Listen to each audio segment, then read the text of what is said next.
Yung ano ko kaya kwarto ko sa trabahoan ko, ayan. Mag-stay na lang ako kasi sayang man pamasahe bay. Ayan. Tapos meron na ako sariling locker ko. Ayan, sarili kong locker.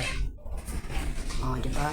Tapos, sarili kong CR. Bagong-bago pa to ba? Wala pang nakagamit. Oh. Ayan, pinaglagyan. Ito, bagong-bago to eh. Ayan, box niya. Oh, tapos, ayan, ano ko, personal things. Ayan, start na ko. Pahinga pa daw muna ako. Sabi ni Amo, maya na kami. Mag-shopping kami, mamaya alas 3. Pag-shopping nila ako. O, diba, minalas man ako, swerte pa rin. Diba, God is good all the time.